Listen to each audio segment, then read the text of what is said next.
Salut tout le monde, bienvenue à un nouvel épisode de Sur ce, bonne soirée. Aujourd'hui, on vous parle de toutes les transactions qui ont eu lieu dans la Ligue nationale de hockey à partir du 29 octobre. Ça a été un été extrêmement chargé dans la Ligue nationale de hockey avec beaucoup de signatures très importantes.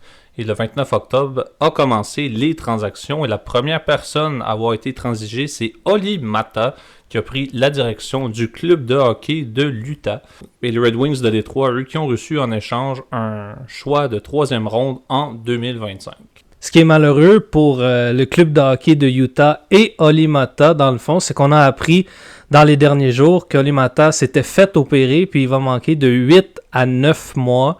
Donc, c'est quand même une transaction qui avait un peu de sens pour Utah, qui avait besoin d'un défenseur à caractère beaucoup plus défensif. Mais malheureusement, il va rater le reste de la saison, puis vraisemblablement un peu du début de la prochaine saison à cause de sa blessure. Le 30 octobre, les Sharks de San Jose ont reçu Timothy Lindgren, un défenseur des Maple Leafs de Toronto, qui, eux, en échange, ont reçu Matt Benning, un autre défenseur, un choix de 3e ronde en 2025 et un choix de 6e ronde en 2026. Dans cette transaction-là, je trouve que les Sharks ont payé un peu cher pour Timothy Lindgren, qui n'a pas vraiment prouvé grand-chose depuis le début de sa carrière. Je pense que seulement contre Matt Benning et un choix entre les deux qu'ils ont eu, je pense que ça aurait été assez. 2 choix plus Matt Benning, je trouve que c'est quand même cher payé du côté des Sharks. Le 8 novembre, le Kraken de Seattle ont reçu Daniel Sprong des Canucks de Vancouver. Et les Canucks de Vancouver, eux, en échange, ont reçu des considérations futures. Ce que je trouve un peu dommage, parce que Daniel Sprong est quand même un joueur d'une certaine trempe qui est capable de jouer au hockey malgré tout. Le 12 novembre, une transaction vraiment intéressante d'une équipe d'ailleurs qui ont été extrêmement efficaces et très occupées l'été 2024. Les Capitals de Washington ont reçu Lars Eller, un joueur qui avait déjà joué avec l'équipe et qui a d'ailleurs déjà gagné la Coupe Stanley avec les Capitals de Washington. Et les Penguins de Pittsburgh, eux, qui avaient échangé Lars Eller, reçoivent en échange un choix de 5e ronde en 2025 et un choix de 3e ronde en 2027. Et Lars Eller a quand même une assez bonne saison avec les Caps cette année. Qu'est-ce que vous pensez de cette transaction-là qui est jusqu'à maintenant quand même la plus intéressante? Moi, je pense que c'est une bonne chose que les Capitals sont allés chercher un peu de profondeur, surtout au niveau de la position de centre. Comme tu as dit, Lars Eller, il a déjà joué avec eux, il a gagné la Coupe Stanley, donc il connaît quand même un peu l'organisation. C'est sûr que le coach a changé depuis ce temps-là. Il y a certains joueurs aussi qui sont plus là. Mais je pense que niveau profondeur, vraiment, c'est une très belle acquisition. Je pense quand même peut-être que ça a été payé un peu cher. Je pense que le choix de 3e tour en 2027 aurait été suffisant pour Lars Eller, mais vraisemblablement, les Penguins voulaient 2 choix pour Eller. Mais je pense quand même que c'est une excellente transaction pour les Capitals qui avaient besoin vraiment de s'améliorer au niveau de la profondeur. Eux qui vont sensiblement être une équipe à surveiller en séries éliminatoires dû à leur excellente saison. C'est sûr que Lars Eller, c'est pas, disons, un marqueur de 60-70 points comme on pourrait l'espérer entre d'autres excellents joueurs des Capitals de Washington, dont Ovechkin ou Dylan Strome, qui a vraiment une saison exceptionnelle. C'est quand même, cette saison, 12 points en 45 matchs pour Eller depuis qu'il a rejoint l'organisation des Caps. C'est 6 buts, 6 passes pour 12 points. Quand même un différentiel de plus 6. Mais ce gars-là en série, c'est un gars pour amener vraiment de la profondeur et aller gagner des mises au jeu importantes. Parce que c'est sa principale qualité à Lars Eller. C'est un gars qui est excellent sur le cercle des mises au jeu. Vous allez voir que de plus en plus qu'on va avancer dans les transactions, les Penguins de Pittsburgh vont en faire partie puisque vraisemblablement, ils ont décidé de commencer une certaine reconstruction cette saison due aux mauvais résultats. Et c'est le 25 novembre qu'ils ont d'ailleurs amené un jeune joueur, Philippe Tomasino, qui provient des Predators de Nashville, qui eux ont reçu un choix de 4e ronde en 2027. Et Philippe Tomasino, qui est un jeune prospect, si on veut, qu'est-ce que vous pensez de l'amener de Tomasino, est-ce que ça peut amener des bonnes choses chez les Pingouins? Est-ce que ça peut aussi réduire la moyenne d'âge des Pingouins qui est assez élevée avec des gars comme Crosby, Malkin et Chris Letang? C'est sûr que ça peut réduire la moyenne d'âge. Est-ce que ça va vraiment aider les Pingouins à long terme? Je suis pas certain. Avec les Prédateurs, ça n'a pas marché vraisemblablement puisqu'ils l'ont échangé et pour un choix de 4e tour aussi, ce qui est quand même un choix très bas. Mais je pense que à moyen terme, ça peut aider les Pingouins dans les peut-être 2-3 prochaines années à vraiment essayer de se reconstruire. Mais j'ai pas l'impression que Tomasino va rester longtemps avec les Pingouins de Pittsburgh. Moi, d'après moi, je pense que ça pourrait peut-être aider les Pingouins parce que, comme j'ai dit, le début de saison, leur saison en tant que telle, ça va pas très bien. Fait amener un joueur qui va pas bien dans une autre équipe pourrait amener beaucoup de force pour lui. Peut-être qu'il restera pas longtemps, mais au moins il s'essaie dans une nouvelle équipe. Le 30 novembre, il y a eu 2 grosses transactions. La première étant avec l'Avalanche du Colorado et les Predators de Nashville encore. Donc, Colorado ont eu l'acquisition de Scott Wedgwood, l'Avalanche qui avait absolument besoin d'un gardien de but constant. Et les Predators de Nashville, eux, ont reçu en échange Justus Annunen, un autre gardien de but, et un choix de 6e ronde en 2025. Donc ça, c'est la première transaction du 30 novembre.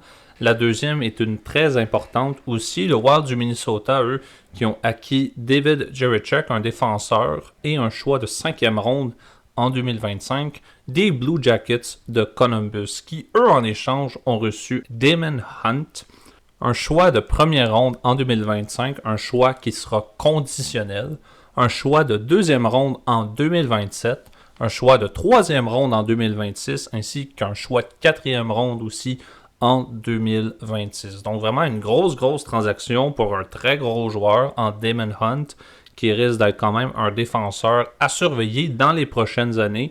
Qu'est-ce que vous pensez de ces 2 transactions-là? Moi, je pense que, premièrement, du côté de Colorado, et on va en parler un peu plus tard, il fallait changer les 2 gardiens de but, ça fonctionnait pas. La même chose un peu du côté des Prédateurs, mais c'est vraiment pour aller chercher un gardien de but numéro 2, Justus Annunen, qui va vraiment faire le travail derrière Juuse Saros. Pour ce qui est de David Jiricek, il fallait qu'il quitte Columbus. Il n'y avait pas de place pour lui à la ligne bleue, puis c'est vraiment un défenseur qui, depuis quelques années, voulait percer l'alignement, puis il n'était pas capable. Est-ce qu'il va avoir de la place avec le Wild? Peut-être avec un Jared Spurgeon qui est vieillissant. Dans les prochaines années, peut-être qu'on va pouvoir permettre à Jiricek de venir avec l'équipe. Mais sinon, ça se pourrait qu'il fasse la même histoire qu'avec Columbus puis qu'il demande une autre transaction si le Wild l'amène pas avec leur formation rapidement. Donc, ça a vraiment été une grosse journée quand même de transactions. Oui, 2 seulement transactions, mais des transactions qui peuvent amener beaucoup d'importance au fil de la saison. Le 6 décembre, une énorme transaction, la première grosse transaction de l'année. Les Rangers de New York échangent leur capitaine, le défenseur Jacob Trouba, aux Ducks d'Anaheim. Et les Rangers, eux, qui reçoivent en échange un autre défenseur, Urho Vakanainen, et un choix de 4e ronde en 2025. Un choix, lui, qui sera conditionnel. Et depuis cet échange-là, les Rangers sont quand même sur une grosse pente descendante. Le mois de décembre a été extrêmement difficile pour les Rangers. Même encore là, au mois de mars, les Rangers se battent désespérément pour une place dans le wildcard de l'association de l'Est. Mais on a sorti beaucoup de joueurs des Rangers. On en a amené aussi, mais vous le verrez, plus l'épisode avance, que les Rangers ont eu un rôle important dans les transactions cette année. Qu'est-ce que vous pensez d'échanger le capitaine? Est-ce que ça peut affecter le momentum de l'équipe? Parce que clairement, ça a affecté les performances de l'équipe. Qu'est-ce que vous avez à dire là-dessus? Moi, je pense que c'était une mauvaise transaction. Pas parce que Urho Vakanainen n'est pas bon. Je pense que ça peut être un défenseur qui, en se développant, va devenir quand même assez utile à l'équipe. Mais je pense vraiment que d'échanger le capitaine, surtout des Rangers de New York, une équipe quand même qui est connue partout, puis ça fait longtemps que Jacob Trouba est là, c'est un excellent défenseur défensif. Oui, il était vieillissant, il avait un peu perdu de sa touche, mais je pense que c'est vraiment une transaction qui a fait très mal aux Rangers. C'est quand même le cœur de ton équipe que tu as échangé. Puis, il y a eu quelques histoires aussi comme quoi les Rangers voulaient l'amener sur le ballottage, voulaient racheter son contrat, il s'est fait menacer. Il y a eu quelques histoires qui sont sorties. Je pense vraiment que autant la transaction que autant comment la transaction a été gérée, je pense que c'est une très mauvaise décision du côté des Rangers à long terme, même si Trouba est vieillissant. Comme Étienne a dit, moi aussi je trouve que les Rangers ont fait un très mauvais choix de laisser partir leur capitaine. C'est bon pour les Ducks parce que là, ils ont Goudash et Jacob Trouba, deux gros monsieur qui savent bousculer. Mais les Rangers en ont beaucoup perdu malheureusement dans cette transaction. Et comme on dit, depuis qu'il est parti, les Rangers, ça va pas très bien. Ils se battent pour une place en séries éliminatoires. Comme que c'est pas normal que les Rangers doivent se battre pour une place. Ils ont toujours été accès facile aux séries éliminatoires. Mais là, en ce moment, c'est très difficile. Donc, Jacob Trouba, c'était une grosse perte pour les Rangers. Comme tu as dit, je pense que c'est vraiment intéressant pour les Ducks. Parce que les Ducks, c'est une très jeune équipe. Puis ils ont besoin vraiment de joueurs d'expérience pour aider justement les plus jeunes à se développer. Puis je pense que comme tu as dit, avec Radko Gudas, ça va être vraiment très excellent d'avoir un autre défenseur qui est vraiment très défensif, premièrement, pour aider les jeunes, puis qui a beaucoup d'expérience aussi pour guider un peu les plus jeunes, surtout à la ligne bleue des Ducks où il y a plusieurs jeunes joueurs qui jouent présentement. Je vais parler plus d'un niveau personnel dans le vestiaire des Rangers de New York. Quel genre de message s'envoie à tes joueurs étoiles du style Panarin, Zibanejad ou tes vétérans du style de Chris Kreider? T'échanges ton capitaine, tu viens passer un espèce de message dans le vestiaire de personne n'est indispensable à l'équipe. J'ai l'impression que c'est ça le genre de message qu'on voulait envoyer aux Rangers. C'est peut-être pas ça du tout, mais de la façon que ça a été géré, de la façon que ça a été conclu aussi. Du même style que Jeremy Swayman avec les Bruins de Boston, c'est le même style de scénario vraiment très très étrange que le DG des Rangers de New York a planifié pour Trouba. Donc c'est un départ quand même assez triste de Trouba qui était quand même un pilier défensif de l'équipe. Et depuis, défensivement, les Rangers, je trouve que c'est une équipe qui a énormément de difficultés en défensive, très particulièrement des gars comme K'Andre Miller. On va voir ce que ça va donner à long terme. Ça peut donner du positif comme ça peut donner énormément de négatif au sein de l'équipe. Faut pas oublier non plus, on est en train de dire que c'est une mauvaise décision des Rangers, mais comme je l'ai dit un peu plus tôt, c'est pas parce que Urho Vakanainen est pas un bon joueur. C'est juste que c'est pas du même style que Jacob Trouba. Il a pas la même expérience non plus que Jacob Trouba. Donc c'est sûr que, comme j'ai dit, sur le long terme, peut-être que Vakanainen va prendre une place très importante chez les Rangers, mais à court terme, pour cette saison, je pense pas que les Rangers sont gagnants dans cette transaction-là. Ce que j'ai remarqué aussi, c'est que Shesterkin a beaucoup plus de misère aussi à goaler.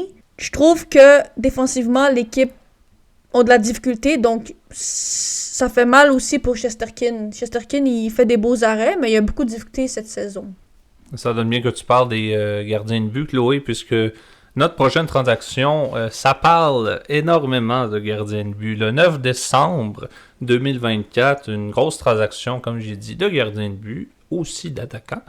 L'Avalanche du Colorado acquiert les services de Mackenzie Blackwood et Giovanni Smith des Sharks de San Jose, et ça inclut aussi un 5e choix au repêchage de 2027. Donc, je trouve que pour l'Avalanche du Colorado, on est allé chercher deux bons gardiens de but, Scott Wedgwood et Mackenzie Blackwood. Pas des gardiens numéro 1 du style de Carey Price, je dis pas ça. Mais ça peut être des gardiens de but qui peuvent faire la différence. Contrairement à Alexander Georgiev, qui lui a pris le chemin des Sharks de San Jose, et je trouve que c'était amplement mérité, puisque Georgiev, c'est pas la première fois que je le dis, mais ce n'est pas un gardien de but numéro 1. Dans aucune équipe, je trouve que c'est un cas Cayden Primo, où est-ce qu'il peut être excellent dans les ligues mineures et absolument terrible dans la Ligue nationale de hockey, dans l'effectif principal. Donc les Sharks de San Jose font l'acquisition, comme j'ai dit, de Alexander Georgiev, de Nikolai Kovalenko aussi, le fils de Andrei Kovalenko. Un choix de 2e ronde en 2026, ainsi qu'un choix de 5e ronde en 2025, un choix qui sera conditionnel. Donc pour ma part, je trouve que l'Avalanche est très gagnant dans cette transaction. Mackenzie Blackwood peut faire le travail comme, disons, gardien numéro 2 ou gardien remplaçant, peu importe quel rôle on veut lui attribuer. Donc je trouve que ça a été une bonne décision de sortir Georgiev de l'organisation qui avait eu vraiment des résultats absolument médiocres dès le début de la saison avec l'Avalanche. Et amener un gars comme Giovanni Smith au sein de l'organisation, ça peut être très bon. C'est un gars qui peut amener de la profondeur, c'est un joueur d'expérience, c'est un gars qui peut brasser la cage quand il peut. Donc moi je trouve que l'Avalanche a été très gagnant. Du côté des Sharks, aller chercher un gars comme Kovalenko, ça peut amener que du bon chez les Sharks qui sont en pleine reconstruction. Donc ce gars-là peut aller peut-être donner un petit plus à des gars comme Macklin Silverny et Will Smith qui sont vraiment le futur des Sharks de San Jose. Et pour ce qui est de Georgiev, écoute, les Sharks vont faire avec, qu'est-ce que tu veux. Les Sharks qui font l'acquisition de Georgiev, je sais pas trop quoi dire là-dessus, honnêtement. Georgiev, comme j'ai dit tantôt, c'est pas un gardien que je considère numéro 1 dans les ligues mineures, peut-être pour les Sharks. En tout cas, ça sera à voir. Mais on gagne quand même un choix de 2e ronde en 2026, un choix de 5e ronde en 2025. Donc pour les deux équipes, je trouve que ça a été un échange qui a donné vraiment du bon dans les deux camps.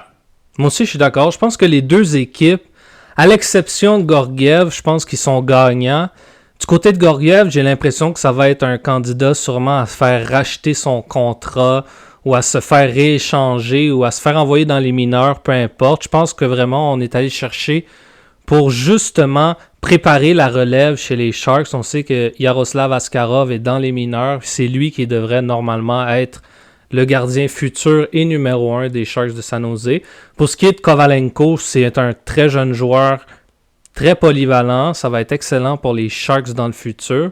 Et du côté de l'Avalanche, je pense qu'on est allé trouver enfin en Mackenzie Blackwood un gardien numéro 1 qui va pouvoir permettre à l'Avalanche de vraiment pousser un peu dans les séries. Il a ensuite d'ailleurs signé une prolongation de contrat avec l'Avalanche. Donc je pense que Blackwood a enfin trouvé l'équipe pour lui dans un certain sens. Et je pense que l'Avalanche va bénéficier des bons résultats de Blackwood. Le 14 décembre maintenant, les Blues de Saint-Louis reçoivent des Ducks d'Anaheim le vétéran défenseur Cam Fowler ainsi qu'un choix de 4e ronde en 2027. Et les Ducks, eux, en échange, reçoivent le prospect en défense, le joueur québécois Jérémy Biakabutuka et un choix de 2e ronde en 2027. Évidemment, Cam Fowler a été amené par les Blues, puisque Torrey Krug, qui est un défenseur extrêmement important au sein de l'équipe, a été blessé et rate l'année au complet, toute la saison 2024-2025 de la Ligue nationale de hockey. Donc, on échange un prospect en défense pour un énorme vétéran, Cam Fowler, qui a vraiment été un pilier en défense dans l'histoire des Ducks d'Anaheim. Qu'est-ce que vous pensez de cet échange-là? Vraiment un échange très intéressant. Est-ce que les deux équipes peuvent bénéficier de ça? Moi, je pense que pour le long terme, peut-être que les Ducks y vont bénéficier. Je suis pas certain que le joueur qu'ils ont reçu va réussir à vraiment percer l'alignement des Ducks avec plusieurs jeunes joueurs déjà dans la formation. Pour ce qui est des Blues, à court terme, c'est sûr que Cam Fowler peut aider. Il a joué son 1000e match avec les Blues. Il a été échangé des Ducks aux Blues avec seulement 9 matchs à faire avant ses 1000 matchs. Donc, il a joué son 1000e match avec les Blues. Comme j'ai dit, à court terme, ça peut aider. Cam Fowler, qui est plus sur la fin, bien sûr, que le début de sa carrière. Donc, est-ce que à long terme, ça peut aider? J'en doute. Déjà, les Blues, cette saison, ils se battent un peu pour entrer en série. C'est quand même assez difficile. Mais j'ai pas l'impression que les deux équipes là-dedans ont été gagnants. Je pense que ça a été une transaction un peu faite rapidement. Ça fait plusieurs saisons que Cam Fowler veut être échangé des Ducks. Les Ducks qui, depuis plusieurs saisons aussi, c'est un peu difficile. Donc, je pense vraiment que cette transaction-là était un peu nulle de chaque bord. Ensuite, le 18 décembre, on a eu 3 transactions. La première étant avec, encore une fois, les Penguins de Pittsburgh qui ont acquis Pierre-Olivier Joseph des Blues de Saint-Louis. Donc Pierre-Olivier Joseph qui ne pourra plus jouer avec son frère Mathieu Joseph des Blues de Saint-Louis, qui eux ont reçu en échange des considérations futures. Pierre-Olivier Joseph qui fait son retour avec Pittsburgh, lui qui était là l'an passé. Il avait signé un contrat d'1 an avec les Blues durant l'été, puis finalement, clairement, les Penguins de Pittsburgh avaient besoin de ses services. Faut dire que défensivement, les Penguins cette saison, c'est beaucoup de difficultés. Il y a eu quelques blessures. Ryan Graves qui connaît une saison déplorable. Donc vraiment, je pense que cette transaction-là, ça a juste été pour ramener un peu de profondeur en défense du côté de Pittsburgh. Puis on va voir ce qui va se passer par la suite pour P.O. Joseph. La deuxième transaction de cette journée, le Kraken de Seattle font l'acquisition d'un ancien choix de premier tour, en fait, Kaapo Kakko des Rangers de New York, qui reçoivent eux en échange Will Borgen, un défenseur du Kraken, un choix de 3e ronde en 2025 et un choix de 6e ronde aussi en 2025. Kaapo Kakko avec les Rangers, ça n'a jamais fonctionné. Depuis son arrivée avec le Kraken, on voit son plein potentiel. Il a commencé à jouer avec les Rangers 2019-2020. Il a joué 66 matchs pour 23 points. 2020-2021, 48 matchs pour 17 points. 2021-2022, 43 matchs pour 18 points. 2022-2023, 82 matchs pour 40 points. Ça a été sa meilleure saison et un bon différentiel de plus 12. 2023-2024, il a joué 61 matchs, a fait 19 points.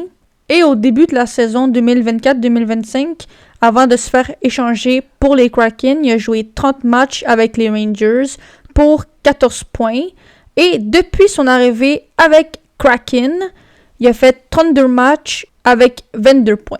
Donc, on voit déjà l'amélioration. Faut quand même se rappeler que Kaapo Kakko est un deuxième choix au repêchage, du repêchage de 2019, ce qui est quand même... ce qui vient un peu dire son potentiel. Évidemment, les choix de premier tour sont pas toujours des diamants bruts.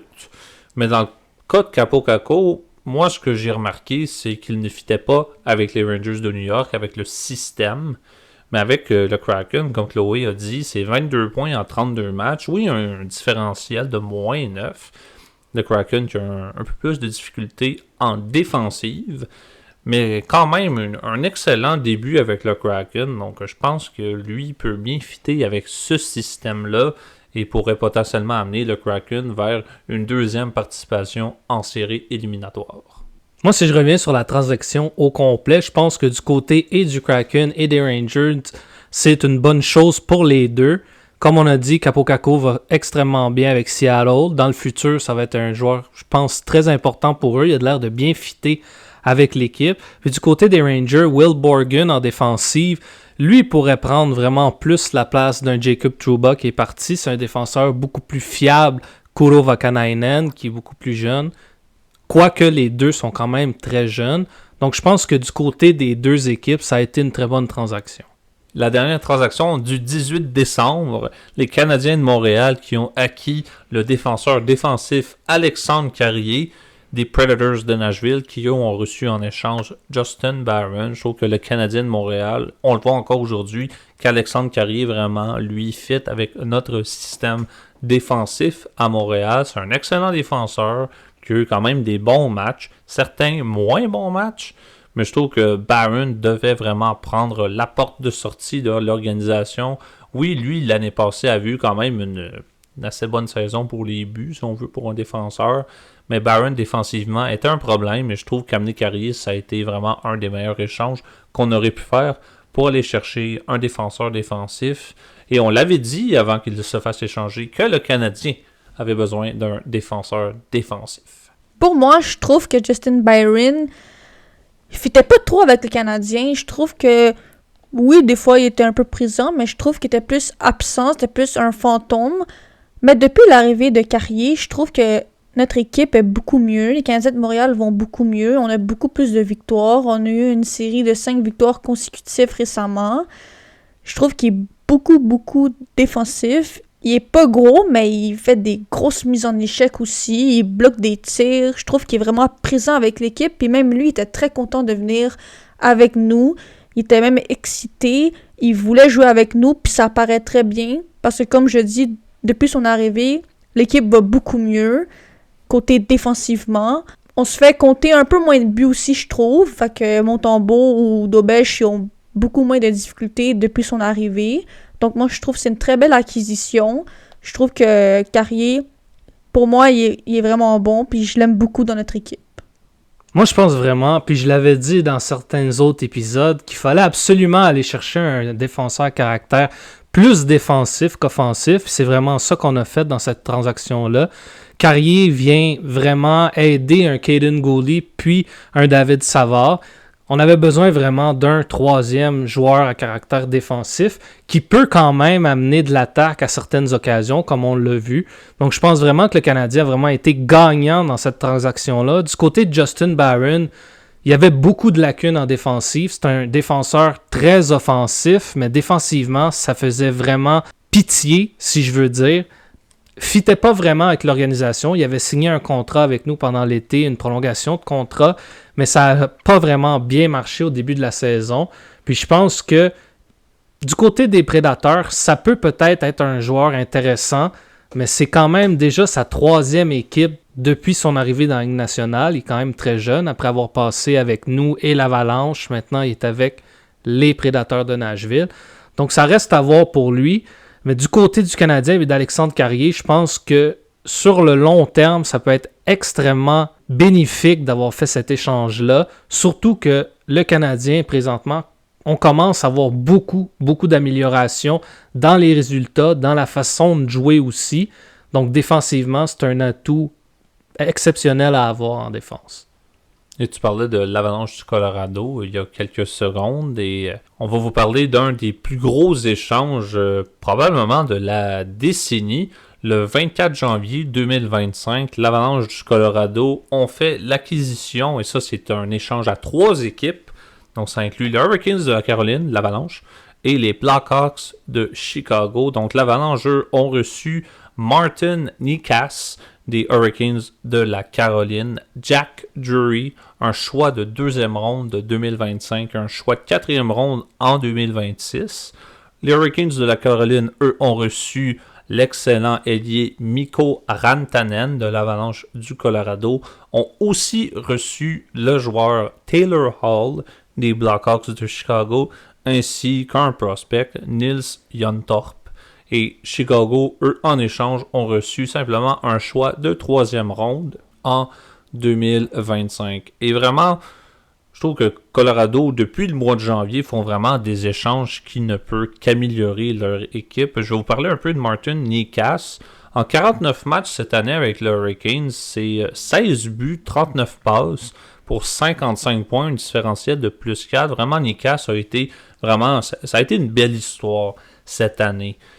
Vraiment un joueur d'exception qui a vraiment marqué les esprits, notamment dans une équipe de Hurricanes qui est beaucoup plus défensive, mais quand même une saison assez d'exception pour Necas qui prend la direction de l'Ouest vers l'Avalanche. Et depuis qu'il est avec cette équipe, c'est 6 buts, 11 passes, 17 points en 16 matchs, avec un différentiel de plus 5. Donc vraiment, Martin Necas, lui, vraiment fait l'unanimité avec le système beaucoup plus offensif de l'Avalanche du Colorado, contrairement au système plus défensif des Hurricanes. Et dans le cas de Mikko Rantanen, ça a vraiment été, disons, quelques matchs. Je pense que je jouais un peu plus de 10 matchs avec les Hurricanes. Et ça a été, disons... Mikko Rantanen a joué en fait avec une équipe de l'Avalanche du Colorado qui a un système extrêmement offensif, des défenseurs offensifs du style de Devin Taves, Sam Girard et Cale Makar, et avec des gars extrêmement importants au sein de l'équipe, dont Nathan MacKinnon, qui a d'ailleurs atteint son 1000e point en carrière. Lui, vraiment un joueur extrêmement d'exception.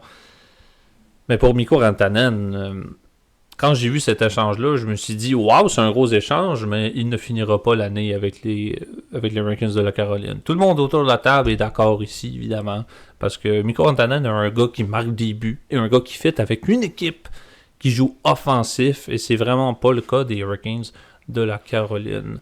Donc, en gros, qu'est-ce que vous avez pensé de cet échange-là? Est-ce qu'il y a un perdant dans cet échange-là, très particulièrement? Moi, premièrement, je pense que l'Avalanche, avec ces deux acquisitions-là, parce que oui, tu as parlé de Martin Necas, mais il faut parler aussi de Jack Drury un peu, qui va amener beaucoup de profondeur à l'Avalanche. C'est pas les seuls échanges que l'Avalanche a fait non plus. On a parlé un peu plus tôt des gardiens de but. Puis un peu plus tard, on va parler d'autres joueurs qui sont arrivés. Donc je pense vraiment que l'Avalanche s'est grandement aidé en allant chercher ces deux joueurs-là. Pour moi, les Hurricanes et les Blackhawks sont les grands perdants. Dans cette transaction-là, c'est surtout les Blackhawks qui sont perdants. Parce que, premièrement, ils perdent Taylor Hall. Taylor Hall qui aurait pu aider un Connor Bedard qui a beaucoup de difficultés cette saison, à sa deuxième saison. Et en plus, retiennent 50% du salaire de Rantanen. Donc, c'est pas comme si on avait vraiment obtenu quelque chose. On a eu un choix de troisième ronde en 2025, mais sinon, on n'a absolument rien eu. Du côté des Hurricanes, on va en parler un peu plus tard, mais Mikko Rantanen ne fait plus partie des Hurricanes, mais on a quand même Taylor Hall. Donc, on a perdu cette transaction-là, oui, mais on a quand même réussi à amener un joueur qui peut aider sur le court terme. Donc, court terme, je pense que les Hurricanes vont être corrects, mais c'est des perdants à long terme, ça c'est certain. Allons maintenant au 31 janvier 2025, une journée aussi très occupée dans les transactions, 3 transactions encore une fois. Donc la première, ça implique les Flames de Calgary et les Flyers de Philadelphie. Les Flames qui font l'acquisition de 2 joueurs quand même assez d'importance au sein des Flyers, Morgan Frost et Joel Farabee. Et les Flyers de Philadelphie, eux, en retour, obtiennent Jacob Pelletier, Andrei Kuzmenko, sa 3e équipe depuis 2 ans. Lui qui est un ancien des Canucks de Vancouver, a pris le chemin des Flames, a maintenant pris le chemin des Flyers, qui, eux, ont en plus un choix de 2e ronde en 2025, un choix de 7e ronde en 2028. Moi, personnellement, je trouve que les Flames ont vraiment bénéficié des services de Frost et de Farabee, qui sont, pour moi, des joueurs vraiment underrated. C'est des joueurs qui savent faire le travail. C'est pas des marqueurs de 100 points, évidemment, mais c'est des marqueurs de 40-50 points qui peuvent faire la différence dans un match de hockey, surtout avec une équipe des Flames de Calgary qui ont besoin vraiment quand même de jeunesse. C'est quand même des joueurs... C'est quand même une équipe, excusez-moi, qui ont des joueurs vieillissants comme Jonathan Huberdeau et Nazem Kadri, et qui défensivement sont finalement assez stables. Qu'est-ce que vous pensez des Flyers en fait? Est-ce que vous pensez que c'est quelque chose, c'est un échange qui va bénéficier à la fin de la journée ou qui est une perte de 2 joueurs importants, tout simplement? Moi, je pense que honnêtement, les Flyers sont perdants dans cette transaction-là. Farabee et Morgan Frost, c'était des joueurs quand même assez importants dans l'effectif des Flyers. Honnêtement, si je regarde cette transaction-là, je suis pas sûr de comprendre qu'est-ce que les Flyers et Daniel Brière ont pensé d'échanger Farabee et Frost. Du côté de leur acquisition, Jacob Pelletier, il tarde un peu à se faire valoir dans la Ligue nationale. Les 2 choix repêchage, on verra ce que ça va donner. Du côté d'Andrei Kuzmenko, on sait maintenant qu'à la date limite, il a changé d'adresse encore. On va en parler un peu plus tard. Donc, je pense vraiment que les Flyers, dans cette transaction-là, ça a été un peu de libérer de la place, 2 joueurs importants, pour peut-être espérer amener des jeunes ou faire quelque chose cet été sur le marché des joueurs autonomes. Parce que pour moi, cette transaction-là, c'est vraiment du gros n'importe quoi du côté des Flyers. La deuxième transaction du 31 janvier implique encore une fois nos fameux Pingouins de Pittsburgh qui sont en feu dans cette période des transactions et les Canucks de Vancouver. Donc eux, les Canucks de Vancouver ont acquis un défenseur et un attaquant, Marcus Pettersson et Drew O'Connor des Pingouins, qui eux reçoivent en échange 3 joueurs. Vincent Desharnais des Canucks de Vancouver, Danton Heinen et Melvin Fernstrom, ainsi qu'un choix de première ronde en 2025. Un choix qui sera conditionnel. Je trouve que pour les Penguins de Pittsburgh, c'était peut-être à cette date-là une tentative de remonter la pente pour potentiellement aller en série éliminatoire. Vincent Desharnais, qui est quand même un bon joueur défensif, c'est lui aussi sa troisième équipe en une année. Lui qui est un ancien des Oilers d'Edmonton, il s'est vraiment rendu en finale de la Coupe Stanley, qui formait vraiment une paire défensive absolument phénoménale avec Brett Kulak, avec les Oilers évidemment. Et c'est ça, il a pris le chemin des Canucks de Vancouver et depuis on n'entend plus vraiment parler de lui. Donc vraiment, il fitait quand même bien avec les Oilers, mais maintenant s'en va avec les Penguins de Pittsburgh. Et disons que c'est mission échouée, je trouve, pour les Penguins de Pittsburgh, pour remonter la pente des séries. Mais c'est encore à voir. Hein. Il reste quand même quelques matchs à jouer et vraiment tout peut arriver dans le monde du hockey. Pour les Canucks de Vancouver, Marcus Pettersson pour approfondir une ligne défensive qui est déjà très faible cette année, contrairement à l'année passée où est-ce que les Canucks étaient vraiment au sommet du hockey. Et un attaquant comme Drew O'Connor peut faire du bien sur une troisième ligne. Qu'est-ce que vous en avez pensé de cette transaction-là? Moi, je pense que les Canucks sont gagnants dans cette transaction-là. Marcus Pettersson, c'est un très bon défenseur. Puis je pense que Vincent Desharnais, on le voulait plus du côté des Canucks. C'était difficile pour lui depuis qu'il avait signé là cet été. Drew O'Connor, c'est un peu dans la même trempe que Danton Heinen. Donc je pense que ça a été égaux de ce côté-là. Mais je pense que les Canucks sont gagnants grâce à Marcus Pettersson. Puis encore une fois, on voit que les Pingouins recherchent de la jeunesse. Bon, Danton Heinen n'est pas si jeune, mais quand même. Et on réussit à avoir un choix de première ronde, ce qui est quand même important pour les Pingouins qui veulent se reconstruire. Donc avec ce choix de première ronde-là, ça peut toujours aider. Surtout que les Canucks, on ne sait pas trop s'ils vont être en série, à quelle position. Donc le choix de première ronde pourrait être quand même intéressant en 2025, dépendamment d'où les Canucks vont se rendre. Donc je pense que les Canucks ont gagné, mais le choix de première ronde est extrêmement important pour les Pingouins. Allons-y maintenant avec la grosse transaction du 31 janvier. JT Miller prend le chemin des Rangers de New York avec aussi Erik Brannstrom et Jackson Dorrington. Donc deux défenseurs pour peut-être amener une certaine profondeur avec une ligue défensive qui a été en difficulté, notamment depuis le départ du capitaine, l'ancien capitaine des Rangers, Jacob Trouba. Et les Canucks de Vancouver, eux, en échange, reçoivent Philippe Hill, Victor Mancini, un défenseur, et aussi un choix de première ronde en 2025. Encore une fois, un choix conditionnel. Qu'est-ce que vous pensez, encore une fois, de cette transaction? C'est une transaction qu'on voyait un peu venir du côté des Canucks de Vancouver. Moi, de mon côté, je trouve que JT Miller était un problème. Peut-être pas sur la glace, c'est une saison évidemment pas aussi belle que l'année passée avec 103 points. Mais je trouve que Miller a été un problème dans le vestiaire, notamment évidemment avec Elias Pettersson. On en a entendu beaucoup parler, mais on n'a jamais eu vraiment de conclusion. C'est peut-être qu'ils s'entendaient mal. C'est pas la première fois que les Canucks de Vancouver échangent un joueur vraiment d'importance. On a déjà vu ça avec la transaction de Bo Horvat qui a été amené aux Islanders de New York. Donc, est-ce qu'on a un même cas d'un joueur toxique, si on veut, qui s'amène vers une autre équipe? Peut-être. Ça n'a jamais été clair. Miller n'a jamais vraiment voulu en parler. On sait que Miller, en soi, JT Miller est un joueur avec un caractère. On le voit sur la glace que quand il perd une game, il commence à se frustrer, du même style que Sid Crosby et Connor McDavid. Ça, c'est le genre de 30 de joueurs talentueux frustrés. Ça, il y en aura toujours. Et on aime ça comme ça. Je trouve que pour JT Miller, ça va le bénéficier dans son cas. Depuis qu'il est avec les Rangers, vraiment, c'est une excellente affaire, en fait, pour lui. C'est 7 buts, 8 passes, 15 points en 14 matchs. Lui qui est un ancien des Rangers de New York, d'ailleurs, fiche de différentiel de -1 en ce moment. Mais vraiment, une excellente affaire pour JT Miller. Il connaît l'organisation, il connaît certains des joueurs. Pour lui, je trouve que c'est une excellente affaire.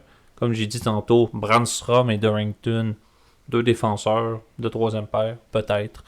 Donc on verra ce qu'il y en est. Qu'est-ce que vous avez pensé des Canucks dans cet échange-là, parce que c'est quand même 2 échanges dans la même journée.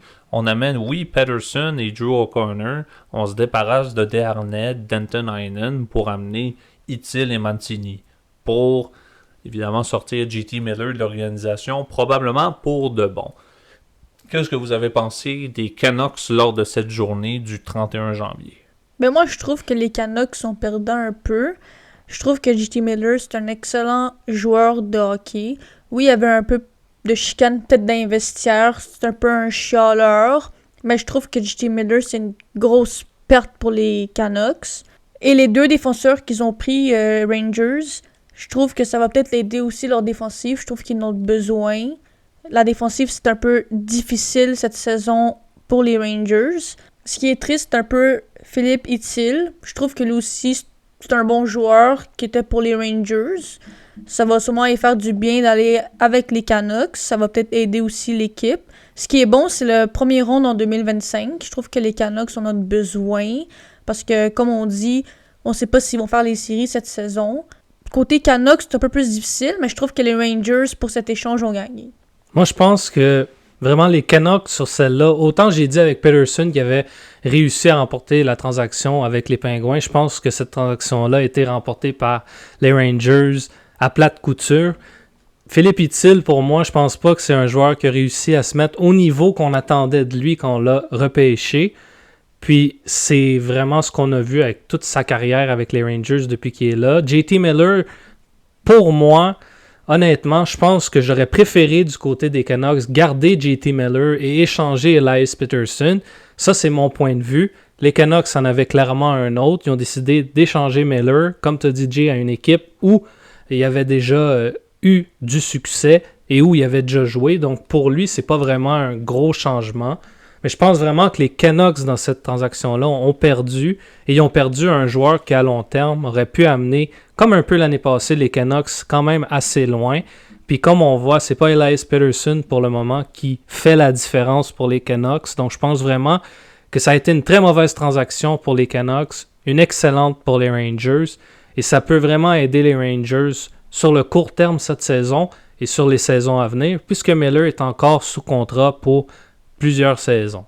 Allons maintenant au 1er février, une transaction entre les Sharks de San Jose et les Stars de Dallas. Les Sharks qui ont obtenu, eux, un choix de première ronde 2025, un choix de troisième ronde aussi en 2025, un choix conditionnel.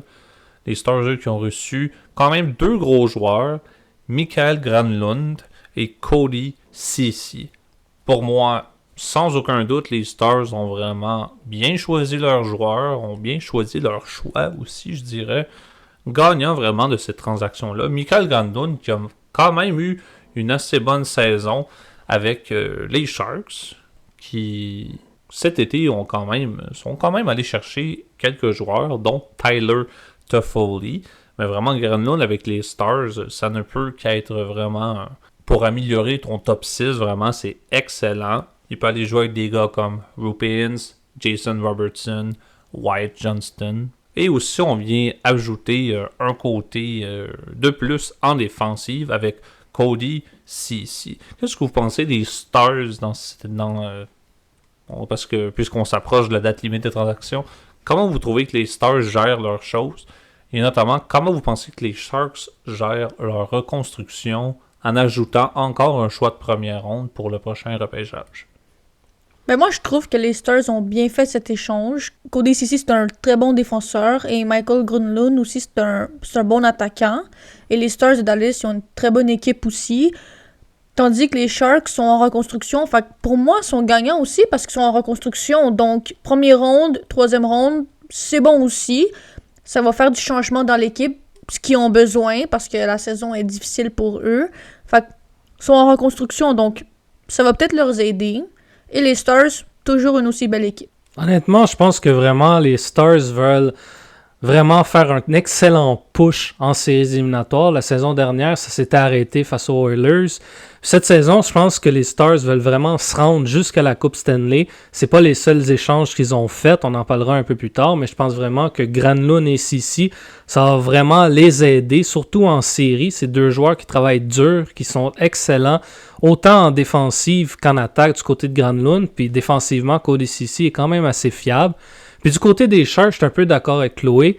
Un choix de première ronde encore pour une équipe qui est en reconstruction avec des joueurs déjà comme Macklin Celebrini, Will Smith, Yaroslav Askarov et William Eklund. On a déjà quand même un bon noyau qui est déjà présent avec quelques bons jeunes qui vont s'amener dans les prochaines années. Donc on espère, la seule chose vraiment qu'on espère, c'est que les choix que les Sharks vont faire, ça va être des choix qui vont pouvoir venir aider l'équipe pour essayer de remonter cette organisation-là qui était très, très puissante il y a quelques années, puis que maintenant, c'est extrêmement difficile. Donc, je pense que pour les deux équipes, c'est gagnant.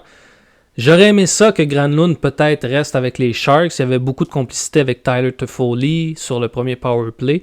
Mais bon, on a décidé de le laisser aller, lui qui était agent libre. Mais je pense vraiment que les deux équipes sont gagnantes dans cette transaction-là. Pour le futur, du côté des Sharks, et pour l'instant, pour les Stars. Allons maintenant au 24 février. Les Ducks d'Anaheim obtiennent Ville Husso, le gardien de but, anciennement des Red Wings de Détroit, que eux vont obtenir des considérations futures. Je pense que c'est un échange qui a lieu d'être. Ville Husso qui... un peu un cas d'Alexandre Georgiev, qui est un gardien qui, lui, par exemple, peut faire un peu plus le travail, mais par exemple, c'est pas un gardien numéro 1. C'est pas un gardien qui fait vraiment la différence dans une équipe. Qu'est-ce que vous pensez de cet échange-là pour les Ducks? Moi, je pense que c'est vraiment un échange pour amener un peu de profondeur au niveau des gardiens de but du côté des Ducks. Ça n'avait pas marché avec les Red Wings du côté de Ville Husso. Je pense vraiment que pour le moment, il va se ramener dans la Ligue américaine, puisque avec les Ducks, on a déjà Dostal et Gibson. Je pense pas que ça va être une transaction qui va avoir beaucoup d'impact sur les Ducks. Ville Husso, j'ai pas l'impression qu'il va jouer beaucoup de matchs non plus avec les Ducks, donc c'est vraiment une transaction mineure du côté des deux équipes. On embarque maintenant dans le mois de mars, donc le 1er de mars. Beaucoup de transactions ont eu lieu. La première implique l'Avalanche du Colorado et les Rangers de New York. Donc, l'Avalanche du Colorado font l'acquisition de Jimmy Vesey, Ryan Lindgren et de Hank Kemp, un défenseur. Et les Rangers de New York, eux, obtiennent Calvin DeHaan, Juuso Parssinen, ainsi qu'un choix de deuxième ronde en 2025, un choix conditionnel, et un choix de quatrième ronde en 2025, qui sera aussi conditionnel. Je trouve ça plate pour Ryan Lindgren qui quitte les Rangers de New York, qui était quand même un assez bon défenseur avec les Rangers, qui quand même ont obtenu Miller, Brandstrom, mais vide quelques joueurs qui, ça faisait un certain temps qui étaient là. Pour Jimmy Vesey, tout de même, en fait pour l'Avalanche du Colorado, je trouve que c'est encore un échange qui peut vraiment faire la différence, qui ne peut qu'améliorer l'équipe, en fait. Et pour les Rangers, pour moi, c'est un échange qu'ils ne sont pas vraiment gagnants, à part peut-être pour les choix au repêchage. Qu'est-ce que vous pensez de l'Avalanche du Colorado jusqu'à maintenant et aussi les Rangers? Ben moi, je trouve que les deux équipes ont fait beaucoup de transactions parce que, clairement, ils en avaient besoin. Pour ce qui est gagnant là-dedans, je pense l'Avalanche ont gagné. Jimmy Vesey, un très bon joueur en attaque. Ryan Lindgren, un bon défenseur. Sinon, du côté des Rangers, Calvin DeHaan, un défenseur pas si pire, mais je trouve que ça nuit un peu aux Rangers. Et Juuso Parssinen, un attaquant un peu en difficulté. Donc moi, je pense que pour cet échange, les Rangers, ça leur a nui. Puis l'Avalanche, je trouve que depuis qu'ils sont allés chercher ces joueurs-là, l'Avalanche va bien. Moi, je pense que l'Avalanche, encore une fois, nous démontre que, un peu comme les Stars, ils veulent aller très loin cette saison. C'est quand même Ryan Lindgren, c'est un défenseur quand même très intéressant, défensivement, qui peut apporter de l'attaque aussi. Jimmy Vesey, un joueur qu'on va vraiment mettre sur le 3e, 4e trio pour beaucoup de profondeur. Les Rangers qui se séparent de Lindgren, je trouve ça quand même assez bizarre. On se sépare de beaucoup de joueurs en défense et pourtant on a de très gros problèmes en défensive cette saison. Pour ce qui est de ce qu'on a reçu du côté des Rangers, Juuso Parssinen, c'est sa 3e équipe cette saison. Je pense pas qu'il est un fit pour les Rangers. Pour ce qui est de Calvin DeHaan, c'est un défenseur défensif. Je pense pas qu'il va être le genre de défenseur à vraiment aider grandement les Rangers. Donc l'Avalanche gagne vraiment cette transaction-là. Puis ça commence à être vraiment intéressant. L'équipe que l'Avalanche commence à build, si on peut dire, pour les séries, c'est vraiment très intéressant. Du côté des Rangers, moi je pense qu'on s'est affaibli encore plus en laissant partir Ryan Lindgren. Notre prochaine transaction, ça implique le Wild du Minnesota et les Predators de Nashville. Donc les Predators de Nashville ont échangé leur attaquant Gustav Nyquist qui prend le chemin du Wild du Minnesota. Les Preds, eux, qui reçoivent un choix de 2e ronde en 2026. Je pense que pour Gustav Nyquist, c'est une excellente affaire de quitter les Prédateurs de Nashville qui ont une saison absolument de misère. Je pense que Nyquist voulait une nouvelle destination, une destination qui impliquait d'ailleurs un potentiel d'aller en série aussi. Donc vraiment une excellente affaire pour Nyquist qui a eu une excellente saison la saison passée. Cette saison, ça va comme ça va, disons, chez les Prédateurs de Nashville. Donc lui, il ne peut amener vraiment que du bien avec le Wild. Et la grosse transaction du 1er mars, les Blackhawks de Chicago qui échangent leur défenseur étoile Seth Jones et un choix de 4e ronde au repêchage de 2026. Chicago tout de même reçoivent un choix de 1er ronde conditionnel pour le repêchage de 2026 aussi et obtiennent le gardien de but Spencer Knight. Donc pour les Panthers, je trouve que vraiment c'est une excellente affaire. Premièrement, d'amener Seth Jones qui lui en avait vraiment plein le dos de, disons, mettre sur ses épaules la pression d'être dans l'organisation de Chicago. Seth Jones qui est un excellent défenseur défensif qui peut amener sa trempe offensive et depuis qu'il est avec les Panthers, vraiment ça va vraiment bien. Du côté des Blackhawks, Spencer Knight dans leur équipe, ça ne peut amener que du bon. Oui, on a Pete Mrazek qui est un bon gardien de but. Spencer Knight pour les Blackhawks de Chicago qui est vraiment une excellente affaire pour les Blackhawks qui manquent de gardien de but, en plus d'un choix de 1er ronde qui risque d'être quand même bénéfique. Qu'est-ce que vous pensez de cet échange-là qui, pour moi, personnellement, merci à Bill Zito d'avoir amené Seth Jones avec les Panthers. Je sens qu'il va avoir du fun à participer pour une fois en série éliminatoire. Qu'est-ce que vous en pensez? Moi, je trouve que les Panthers ont gagné cet échange, tandis que les Blackhawks aussi, je dis que Spencer Knight, ça va beaucoup les aider, parce que je trouve que Mrazek avait beaucoup de la misère. Et leur deuxième, Soderblom aussi, c'est pas le meilleur deuxième non plus, donc je trouve que Spencer Knight va beaucoup ramener Chicago, en fait, ça va beaucoup les aider, aussi pour leur premier ronde en 2026, parce que eux aussi sont encore un peu en reconstruction. Mais Seth Jones avec les Panthers, ça va juste booster l'équipe. Les Panthers qui sont déjà très forts, gagnants de la Coupe Stanley de l'année passée. Seth Jones, c'est juste excellent. Ça marchait pas trop bien avec les Blackhawks, une équipe en difficulté. Donc avec les Panthers, je pense que ça va bien fonctionner. C'est un très bon défenseur, une très belle acquisition du côté des Panthers. Moi, honnêtement, je pense vraiment que les deux équipes sont gagnants.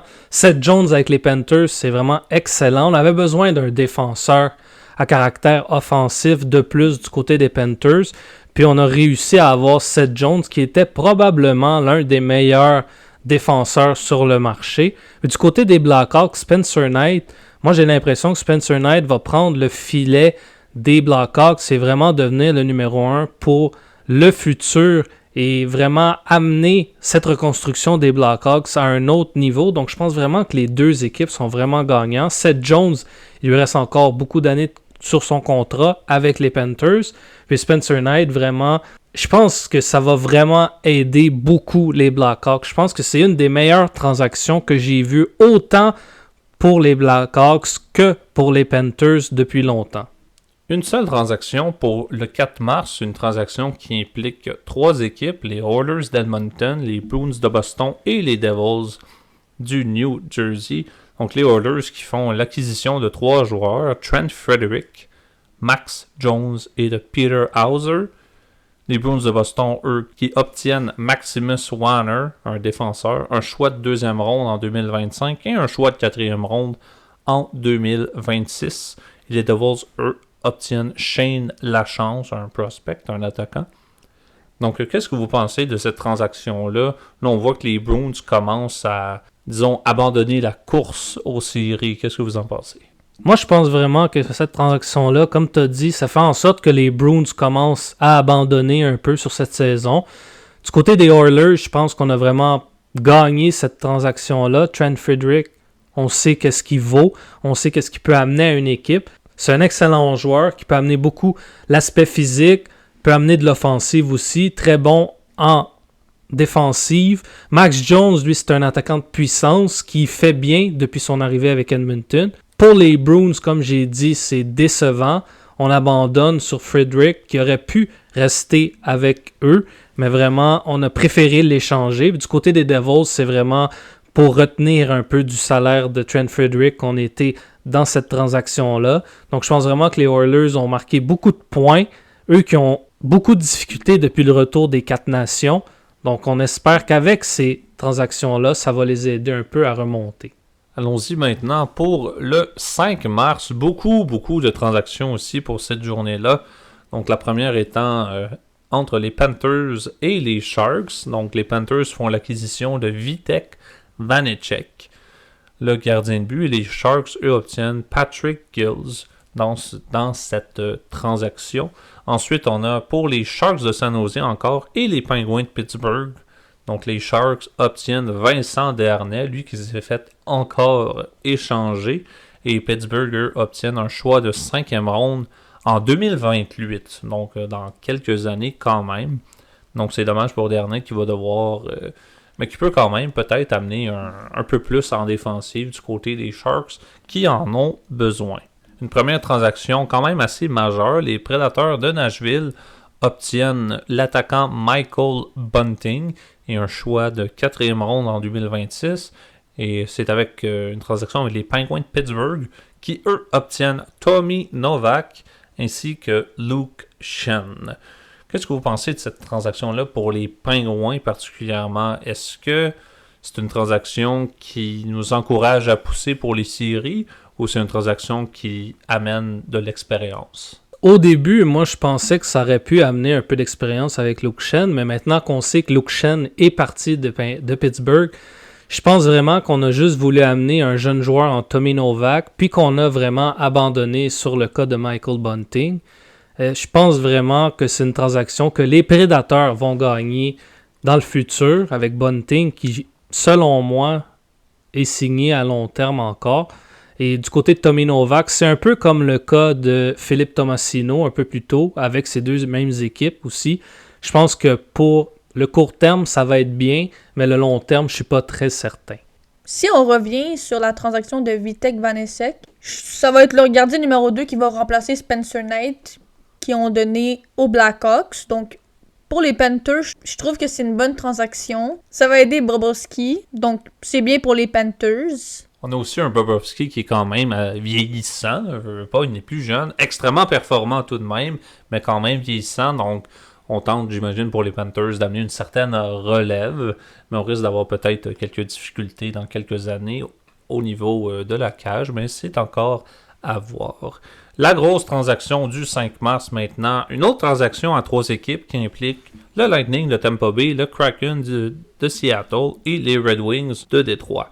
Donc, le Lightning de Tampa Bay ramène leur ancien attaquant Yanni Gourde, Oliver Bjorkstrand du Kraken de Seattle, ainsi de Kyle Aucoin, un défenseur, ainsi qu'un choix de 5e ronde en 2026. Le Kraken, eux, obtiennent l'attaquant Michael Aïe-Simon, un choix de 1er ronde en 2026, un choix de 1er ronde aussi en 2027 et un choix de 2e ronde en 2025.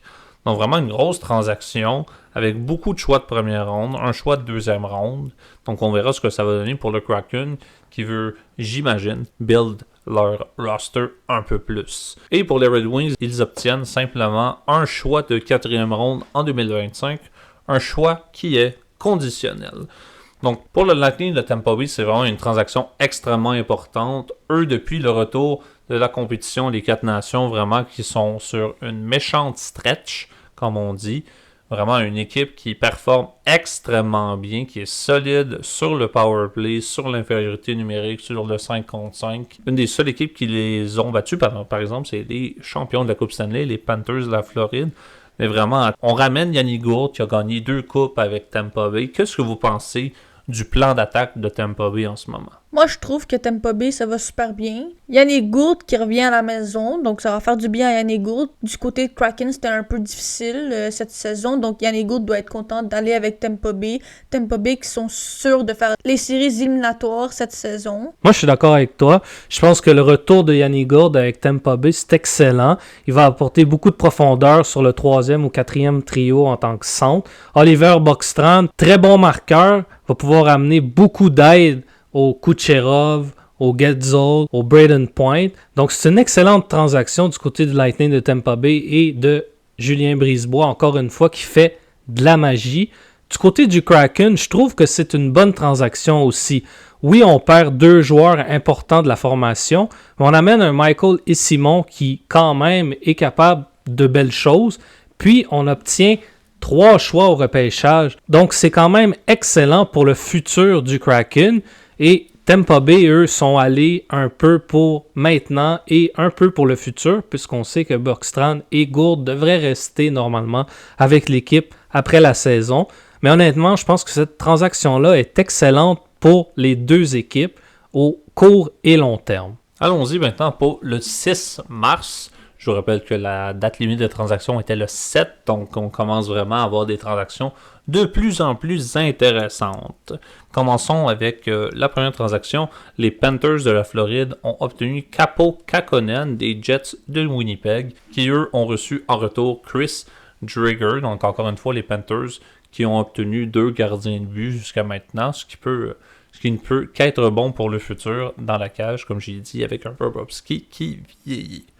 Ensuite, encore une fois, les Panthers, cette fois avec les Sharks de San Jose, Nico Sturm prend la direction de la Floride avec un choix de 7e ronde en 2027. Sturm qui peut amener une certaine profondeur à l'équipe. Et les Sharks, eux, qui reçoivent un choix de 4e ronde en 2026. Donc 2 quand même, transactions importantes pour les Panthers qui amènent un Kaapo Kähkönen, oui, un potentiel 2e gardien de but, et un Nico Sturm qui est assez solide au niveau des mises au jeu.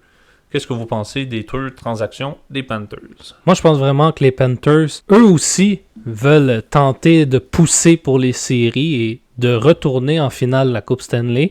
Nico Sturm, qui, comme tu as dit, est excellent au cercle des mises en jeu, un très bon 3e ou 4e centre, dépendamment de ce que les Panthers vont vouloir faire. Encore une fois, les Sharks qui se débarrassent d'un joueur qui aurait pu faire partie du futur, malheureusement. Mais on va encore quand même chercher un choix repêchage, qui est quand même pas si mal. Et du côté de Kaapo Kähkönen, comme vous avez dit, Bobrovsky vieillit. Je pense pas que ni Kähkönen ni Vanecek vont être les prochains gardiens numéro 1 des Panthers cependant. Je pense que c'est juste au cas qu'il se passe vraiment quelque chose avec Bobrovsky qu'on est allé chercher Kähkönen ou Vanecek. Mais je pense que globalement, les Panthers de la Floride nous montrent avec toutes ces transactions-là qu'ils sont extrêmement sérieux pour tourner en finale de la Coupe Stanley cette saison. Ensuite, on a une transaction entre les Devils du New Jersey et les Ducks d'Anaheim. Les Devils qui font l'acquisition du défenseur Brian Dumoulin, qui ne peut qu'aider en défense, malgré la perte de l'attaquant Jack Hughes pour le reste de la saison. Et aussi du défenseur Dougie Hamilton qui risque de rater quelques semaines, voire quelques mois, on ne sait pas trop encore. Donc Brian Dumoulin a été amené avec l'organisation des Devils pour aider justement en défensive, surtout avec la perte d'un Dougie Hamilton qui est extrêmement important au sein de l'organisation. Et pour les Ducks d'Anaheim, eux, ils reçoivent un prospect, Herman Traff, ainsi qu'un choix de 2e ronde en 2025, un choix qui va être conditionnel. Ensuite, un échange entre les Rangers de New York et les Canucks de Vancouver. Les Rangers obtiennent encore une fois un défenseur, très défensif, encore une fois, Carson Soucy des Canucks, qui, eux, les Canucks reçoivent un choix de 3e ronde en 2025. Donc pour les Rangers, simplement aller remettre un peu la ligne bleue en ordre avec un défenseur défensif qui peut être assez important, surtout sur des jeux comme l'infériorité numérique. Ensuite, une transaction très intéressante entre les Golden Knights et les Rangers de New York. Riley Smith retourne à son ancienne équipe après un périple avec les Penguins de Pittsburgh et les Rangers de New York. Donc, je pense que Smith est plus qu'heureux d'aller rejoindre, si on veut, les Golden Knights de Vegas pour se rendre sans aucun doute en série éliminatoire. Les Golden Knights qui sont une équipe assez intéressante, peut-être un contender dans l'Ouest pour la finale de la Coupe Stanley. On verra de ce qu'il y en est, mais les Golden Knights vont être encore une fois une équipe à surveiller en série. Et les Rangers de New York reçoivent Brendan Bryson, un attaquant et un choix de 3e ronde en 2025. Et ensuite, une transaction impliquant le Wild du Minnesota et les Bruins de Boston. Les Bruins qui sont en opération déménagement. Ils envoient Justin Brazeau chez le Wild du Minnesota et le Wild, eux, envoie à Boston Marat Kuznutinov, Jacob Loko et un choix de 6e ronde en 2026. Donc quand même, je viens de vous nommer quelques transactions qui vont avoir une certaine importance. Donc, qu'est-ce que vous en pensez de toutes ces transactions-là, notamment celle de Riley Smith qui retourne chez les Golden Knights? Pour commencer, moi je pense que les Bruins de Boston, encore une fois, en échangeant Justin Brazeau, c'est une grosse perte pour eux. Je pense que même s'ils ont reçu 2 joueurs en choix repêchage, le Wild est quand même gagnant dans cette transaction-là. Justin Brazeau qui est quand même un très gros attaquant de puissance, donc il aurait pu aider les Bruins, mais bon, va finir par aider le Wild. Du côté des Rangers qui ont acquis Carson Soucy, je pense qu'on s'est aperçu que défensivement, on avait des problèmes puis on devait absolument amener un défenseur plus défensif pour essayer d'aider l'équipe de plus en plus que la saison avance. Pour ce qui est de Riley Smith, c'est une très bonne acquisition du côté des Golden Knights. On avait dû l'échanger après la victoire de la Coupe Stanley puisque le cap salarial n'arrivait pas à marcher si Riley Smith revenait. Je pense que c'est une très bonne transaction pour les Golden Knights. Du côté des Rangers, on obtient Brendan Brisson qui tarde vraiment à se développer. Donc, je pense pas que les Rangers sur cette transaction-là sont vraiment gagnants. Les Golden Knights, par exemple, commencent à avoir vraiment une formation très intéressante pour les séries éliminatoires. Pour ce qui est des Devils et Brian Dumoulin, je pense qu'on avait besoin d'un défenseur de plus du côté des Devils qui, depuis la blessure à Jack Hughes et Dougie Hamilton, ça commence à être extrêmement difficile. Je pense pas qu'on va avoir les ressources nécessaires pour faire un grand bout de chemin en séries éliminatoires. Mais quand même, je pense que les Devils ont gagné cette transaction-là, quoique les Ducks reçoivent un 2e choix au repêchage en 2025. Donc c'est quand même intéressant. Une grosse transaction maintenant impliquant l'Avalanche du Colorado et les Islanders de New York. Donc les Islanders qui se laissent des services de Brock Nelson, lui qui a été avec l'équipe pendant extrêmement longtemps, ainsi que William Dufour qui prend la direction de l'Avalanche du Colorado. Les Islanders, eux, reçoivent en échange Oliver Killington, Callum Ritchie, un choix de 1er ronde en 2026 ou 2027, ainsi qu'un choix de 3e ronde en 2028 qui sera conditionnel. Et Oliver Killington, lui d'ailleurs, qui a pris directement la direction des Ducks d'Anaheim, les Islanders qui ont reçu en échange ensuite des considérations futures. Donc Killington, 2 équipes en très très peu de temps, si on peut le dire comme ça. Donc Brock Nelson avec l'Avalanche du Colorado, Brock Nelson qui connaît une bonne saison, Brock Nelson qui est un bon marqueur, Nelson qui a connu les séries éliminatoires. Qu'est-ce que ça amène à votre top 6 dans l'Avalanche du Colorado? Moi, je pense que c'est une très grosse transaction. Brock Nelson, pour moi, était l'un des meilleurs joueurs de centre disponibles cette saison dans la Ligue nationale. Je pense vraiment que l'Avalanche a mis le paquet pour avoir Nelson. Puis je pense qu'il va vraiment beaucoup aider l'équipe en séries éliminatoires. Beaucoup d'expérience, comme tu as dit. Je pense que c'est une très grosse transaction pour l'Avalanche. Une des plus grosses cette saison de leur côté. Du côté des Islanders, La seule bonne nouvelle, c'est peut-être le choix de première ronde. Sinon, je pense que vraiment, on a perdu cette transaction-là. Si j'aurais été les Islanders, selon moi, j'aurais gardé Brock Nelson. Mais je pense vraiment que l'Avalanche a poussé le plus qu'il pouvait. Puis je pense que c'est une excellente acquisition du côté de Colorado. Allons-y maintenant avec la date limite des transactions, le 7 mars 2025. Et oh là là, qu'il y a eu de l'activité à cette journée-là. Commençons par Jake Walman, qui a pris la direction des Oilers d'Edmonton. Les Oilers d'Edmonton ont besoin de défensive plus que jamais s'ils veulent retourner en finale de la Coupe Stanley. Et les Sharks de San Jose, en retour, ont eu un choix de première ronde en 2026 qui sera conditionnel, ainsi que l'attaquant Carl Berglund. Donc pour les Oilers d'Edmonton, définitivement, Jake Walman est un homme qui mérite d'être là, un défenseur à caractère très offensif. Tout de même, est-ce qu'on aurait voulu aller chercher un défenseur plus défensif du côté des Oilers? Ça sera à voir. Qu'est-ce que vous pensez de cette transaction-là? Moi, je trouve que la transaction est magnifique pour les Oilers. Un bon défenseur qui vient aider pour les séries éliminatoires. Je trouve que Jake Walman, c'est un bon défenseur qui va amener de la bonne défensive pour les Oilers, qu'ils ont un peu de difficulté côté défensivement. Et du côté des Sharks, je suis sûr qu'il est content d'aller avec les Oilers. Les Sharks qui sont en reconstruction, qui vont moins bien aussi. Je trouve que Jake Walman, il va être très content avec les Oilers. Moi, je trouve que c'est une excellente transaction pour Edmonton. Jake Walman, en plus d'amener de la défensive, va amener beaucoup d'offensive. Donc, c'est un excellent atout à ajouter à sa ligne bleue. Et du côté des Sharks, je pense qu'on peut quand même se réjouir. On a quand même eu un choix au repêchage pour lui, même si c'est un choix conditionnel. Je pense que c'est quand même très intéressant pour continuer la reconstruction et ramener les Sharks à une équipe quand même assez respectable. Ensuite, un échange entre les Capitals de Washington et les Penguins de Pittsburgh. Les Penguins qui obtiennent un choix de deuxième ronde en 2025 et qui envoient Anthony Beauvillier aux Capitals de Washington. Les Capitals qui ont vraiment une saison vraiment excellente. Une excellente saison. Les Capitals, dès l'été 2024, vraiment, ont fait des belles affaires. On a amené Pierre-Luc Dubois, on a amené un bon défenseur à caractère offensif qui a une excellente saison cette année, Jacob Chychrun. Malgré la perte de TJ Oshie, par exemple, on a peut-être un Anthony Beauvillier qui peut peut-être remplacer un peu cet homme. Qu'est-ce que vous en pensez? Est-ce qu'Anthony Beauvillier peut donner de la profondeur à l'équipe? Moi, je pense que pour les Capitals, c'est une transaction qui est quand même correcte. Anthony Beauvillier va amener de la profondeur sur un troisième ou quatrième trio.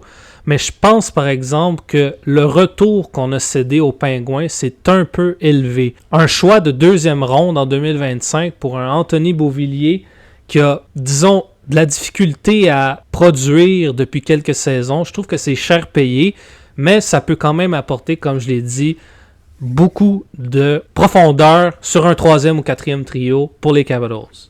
Ensuite, nous avons Andrei Kuzmenko qui prend la direction des Kings de Los Angeles, eux aussi qui ont toute une saison, malgré une saison l'année passée qui n'avait pas été fameuse. Les Kings vraiment sont en plein essor avec beaucoup de joueurs qui font la différence, dont évidemment Dick Kopitar et Adrian Kempe, pour en nommer quelques-uns. Ils ont aussi obtenu un choix de 7e ronde en 2025. Et les Flyers, eux, qui vont obtenir un choix de 3e ronde en 2027. Est-ce que c'est un peu cher payé? Je ne crois pas. Je pense que ça vaut le coup d'amener un Kuzmenko qui peut quand même marquer certains buts importants pour les Kings. Qu'est-ce que vous en pensez de cette transaction aussi? Moi, je pense que pour les Kings, c'est une bonne transaction. Je pense pas que Kuzmenko avait sa place avec les Flyers. Je pense vraiment qu'avec les Kings, il va pouvoir peut-être débloquer enfin Kuzmenko qui a beaucoup de potentiel, mais tarde un peu à se faire valoir. Je pense qu'avec les Kings, avec des joueurs comme Anze Kopitar qui a beaucoup d'expérience, il va pouvoir peut-être commencer à produire un peu plus, puis essayer aussi peut-être d'apprendre un peu des joueurs comme Kopitar, comme j'ai dit, ou Philippe Danault qui ont beaucoup plus d'expérience que lui. Je pense que les Kings, surtout avec possiblement leur run qu'ils vont faire en série, je pense que Kuzmenko, c'est un bel atout à avoir ajouté. Ensuite, un échange entre les Sabres de Buffalo et les Sénateurs d'Ottawa. Les Sabres obtiennent les services de Josh Norris, qui quitte l'organisation des Sénateurs d'Ottawa, et obtiennent aussi Jacob Bernard Docker, un défenseur probablement de troisième paire, sur une défensive qui, sur papier, à Buffalo, est très très bien structuré. On a Owen Power, on a Rasmus Dahlin, ainsi que Bowen Byram. Donc on a des défenseurs qui peuvent vraiment faire le travail chez les Sabres de Buffalo, et Bernard Docker, comme j'ai dit, peut aller bien sur une troisième paire, et Josh Norris, un bon joueur de centre. Pour les Sénateurs d'Ottawa, eux, ils obtiennent Dylan Cousins, un attaquant, Dennis Gilbert, un défenseur, et un choix de deuxième ronde en 2026. Évidemment, on sait tous que les Sénateurs d'Ottawa sont très proches de participer aux séries éliminatoires cette saison. Qu'est-ce que vous pensez de cet échange-là, notamment celui de Josh Norris? Ben moi, je trouve que les Sénateurs ont quand même gagné la transaction. Oui, Josh Norris il a été un très bon attaquant pour les Sénateurs, mais je trouve que Dylan Cousins, il mérite sa place à Ottawa. Je trouve qu'il mérite aussi... s'ils font les séries éliminatoires, sont en bonne voie pour le faire. Donc, je trouve que Dylan Cousins, il mérite sa place en séries éliminatoires. Et je trouve que depuis qu'il est avec Ottawa aussi, il est présent. Et c'est pas un fantôme. Il aide beaucoup l'équipe aussi. Puis pour leur deuxième ronde, en 2026, c'est bien aussi. Sinon, Josh Norris, je trouve ça triste un peu, qui descend avec les Sabres, qui sont en ce moment en reconstruction. Il va peut-être aider l'équipe aussi, mais je trouve que c'est un peu plate pour lui. Il perd quand même sa place, peut-être aux séries éliminatoires. C'est une très grosse transaction ici.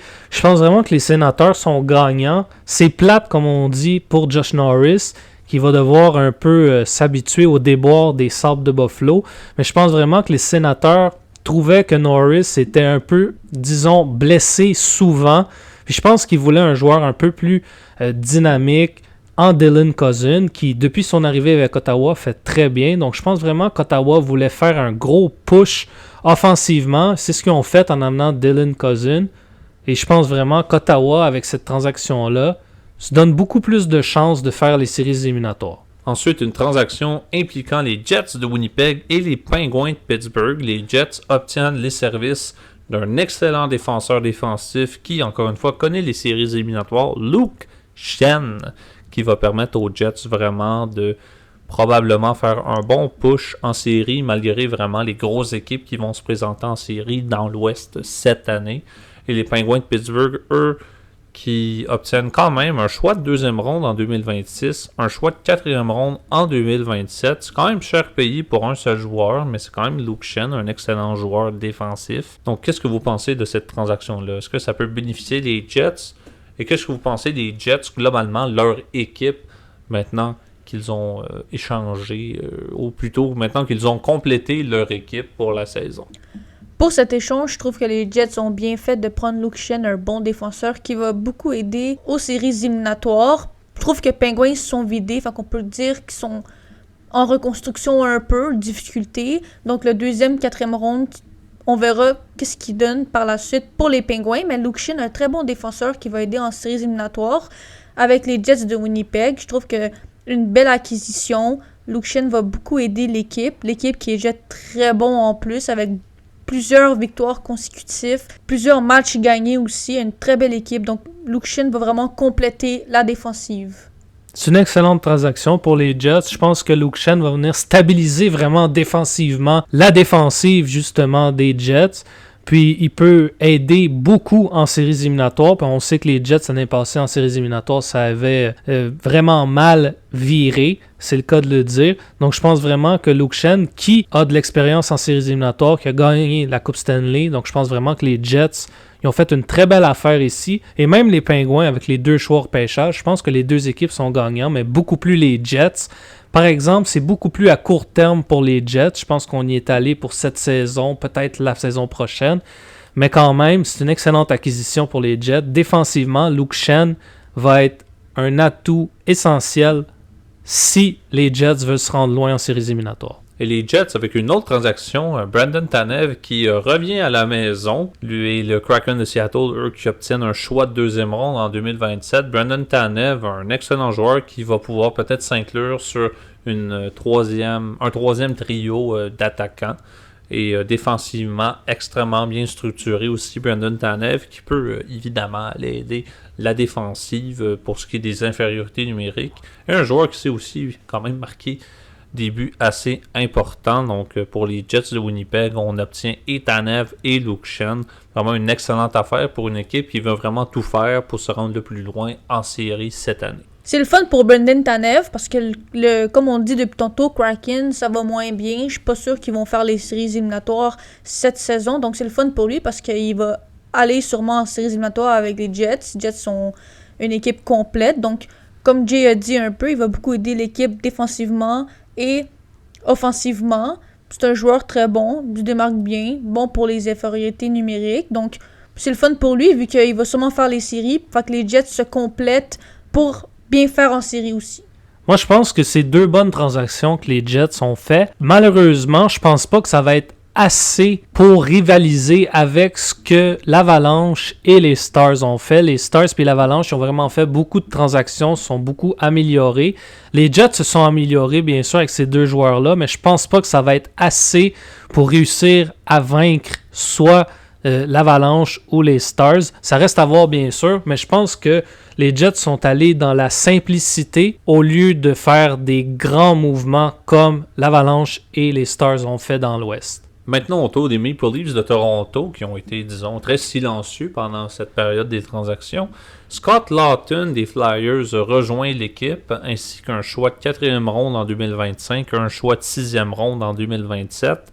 Les Flyers, en retour, reçoivent Nikita Grebenkin et un choix de 1re ronde en 2027. Un choix conditionnel, encore une fois. Donc, Scott Laughton, un autre excellent joueur, mais ça prouve encore une fois que les Flyers tentent de vider, disons, leurs joueurs les plus essentiels. Pour les Maple Leafs, ça peut être très bénéfique, mais on sait comment cette équipe-là peut mal performer en série. Quoiqu'encore une fois, on ne sait jamais ce qui peut se passer dans le monde du hockey. Scott Laughton, bonne chose pour les Leafs, mauvaise chose pour les Flyers. Moi, je pense vraiment que les Leafs, c'est une excellente acquisition. Scott Laughton, qui vraiment, c'est un joueur polyvalent, autant en défense qu'en attaque. Je pense que ça va être une belle acquisition pour les Leafs. Est-ce que c'est sur le long terme ou le court terme? Ça reste à voir, mais je pense que vraiment, c'est pour le push en série pour le moment qu'on est allé le chercher. Du côté des Flyers, c'est un peu comme la transaction de Farabee et Frost tantôt. Je comprends pas vraiment ce qu'on a pensé du côté de Daniel Brière de laisser partir Laughton. Moi, si j'aurais été les Flyers, je l'aurais gardé. Je pense qu'il aurait été un joueur qui, au long terme, aurait bénéficié aux Flyers. Vraisemblablement, ça n'a pas été le cas du côté de Daniel Brière, puis on a préféré l'échanger. On a obtenu un choix de 1re ronde, Nikita Grebenkin. Je pense pas que ça va aller bien loin avec les Flyers, ce qu'on a reçu. Du côté des Leafs, c'est un... Disons, moi je dirais que c'est un vol. On a eu Scott Laughton et 2 choix de repêchage pour à peu près rien. Donc je pense vraiment que les Maple Leafs ont fait un bon travail pour acquérir Laughton. Ensuite, une transaction impliquant les Red Wings de Détroit et les Blackhawks de Chicago. Les Red Wings qui obtiennent les services de Pete Mrazek, qui est pour moi un gardien de but qui est quand même pas si mal, qui a fait des belles choses avec les Blackhawks de Chicago, mais qui vont prendre une autre direction avec les Red Wings de Détroit, qui ont vraiment besoin d'un gardien de but. Et c'est l'attaquant Craig Smith aussi qui rejoint les Red Wings de Détroit, un vétéran qui connaît quand même bien son hockey, qui peut faire la différence sur un 3e ou 4e trio. Pour les Blackhawks, ils obtiennent les services de Joe Veleno, aucun choix au repêchage impliqué dans l'affaire. Qu'est-ce que vous pensez des 2 équipes? On sait que les Red Wings, eux aussi, sont dans la course. Qu'est-ce que vous pensez de cette transaction-là? Moi, je pense que les Blackhawks sont gagnants dans cette transaction-là. Joe Veleno, qui est quand même un vétéran, qui est quand même assez important défensivement, qui peut amener un peu d'offensive aussi. Du côté des Red Wings, c'était clair qu'on avait besoin d'un autre gardien. Cam Talbot, des difficultés. Alex Lyon aussi, puis on a échangé un peu plus tôt dans la saison Ville-Husso. Donc je pense vraiment que Mrazek, ça vient épauler un Cam Talbot. Du côté des Blackhawks, il faut essayer d'aller chercher quelques joueurs. Il ne faut pas juste non plus aller chercher des choix de pêchage, sinon on va se retrouver à juste Connor Bedard, puis il n'y aura personne d'autre sur la patinoire. Donc je pense qu'on est juste allé chercher un joueur qui était en mesure de fitter, si on veut, pour le moment. Je pense pas que Joe Veleno va rester avec les Blackhawks pendant très longtemps, mais pour le moment, je pense que les Blackhawks ont gagné cette transaction-là. Je suis un peu d'accord avec Étienne. Je pense que Chicago ont bien fait cet échange-là. Comme il a dit, on ne laissera pas Connor Bedard tout seul. Fait que Veleno va un peu appuyer Connor Bedard qui est quasiment tout seul, on peut dire, avec l'équipe qui sont beaucoup en difficulté.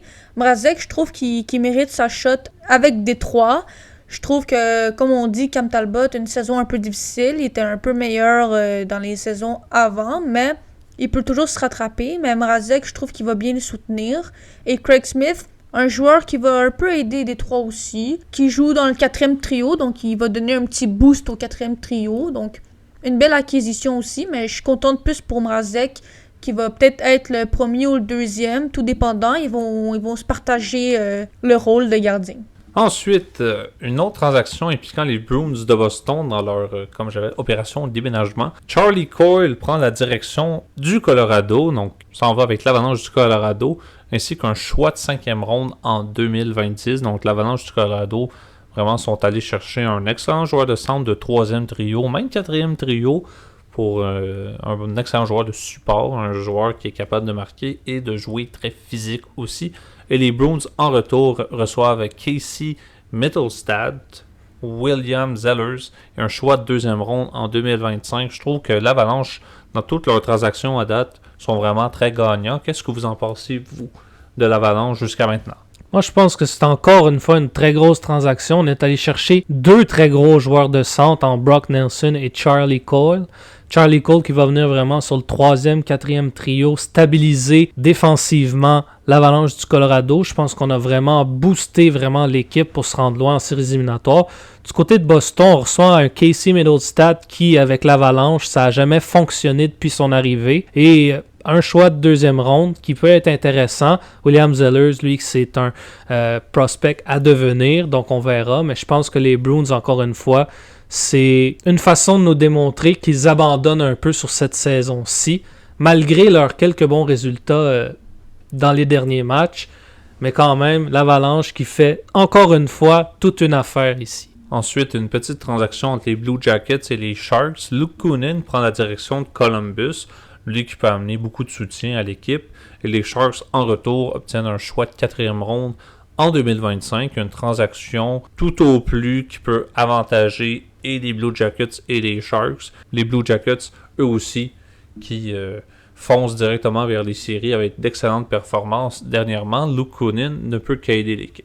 Une autre transaction impliquant les Sharks de San Jose et les Sénateurs d'Ottawa encore. Les Sharks qui font l'acquisition de Noah Gregor et de Zach Ostapchuk et un choix de 2e ronde en 2025 est vraiment une transaction qui peut vraiment favoriser les Sénateurs d'Ottawa. En vue des séries, ils obtiennent Fabian Zetterlund et Tristan Robbins et un choix de 4e ronde en 2025. Fabian Zetterlund qui est un excellent joueur, un excellent marqueur. On peut mettre ça sur un 2e trio, qui peut peut-être être un équivalent d'un Josh Norris, si on veut, un Fabian Zetterlund. Qu'est-ce que vous pensez d'Ottawa qui vraiment frappe, je dirais, un coup de circuit avec cette transaction-là? Moi, je pense que c'est une excellente transaction, autant pour les Sénateurs que pour les Sharks. Pour les Sénateurs, Zetterlund, comme tu as dit, c'est un excellent marqueur. Déjà avec les Sharks qui avaient beaucoup de difficultés, lui était capable de marquer quand même assez régulièrement. C'est aussi un gros attaquant, donc c'est un attaquant de puissance qui peut amener beaucoup de robustesse aussi avec les Sénateurs. Et du côté des Sharks, on obtient Ostapchuk, qui est un très jeune prospect à devenir, qui est très intéressant. Noah Gregor, lui, va être vraiment là pour amener de l'expérience et on obtient quand même un choix de 2e ronde. Donc, c'est très intéressant du côté des Sharks, cette transaction-là. Puis du côté des Sénateurs, c'est vraiment intéressant de voir où et comment on va utiliser Zetterlund et si on réussit à se rendre en série, comment Zetterlund va pouvoir aider l'équipe à se rendre plus loin. Moi, je trouve ça tellement le fun aussi pour Zetterlund qui sort d'une équipe en difficulté, qui fait enfin les séries aussi. Ben, peut-être, mais sont en bonne voie pour les faire. Donc, Zetterlund, très belle acquisition. Pour ce qui est de Tristan Robbins, c'est le fun pour lui qui va peut-être faire les séries aussi. Mais c'est un prospect, donc c'est toujours à venir. On sait pas trop ce qui va se passer avec lui. Et un 4e ronde qui c'est pas si pire non plus. Noah Gregor, malheureusement, va dans une équipe plus bas, mais il va aider l'équipe à un petit boost. Et Zach Ostapchuk, c'est un prospect aussi. Donc, il vient aider la reconstruction des Sharks. Et pour le 2e ronde, c'est le fun pour eux parce qu'ils sont en reconstruction. Donc, peut-être que les saisons à venir vont être mieux. L'Avalanche frappe quand même une bonne transaction en ramenant Erik Johnson, gagnant de la Coupe Stanley d'ailleurs en 2022 avec l'Avalanche du Colorado.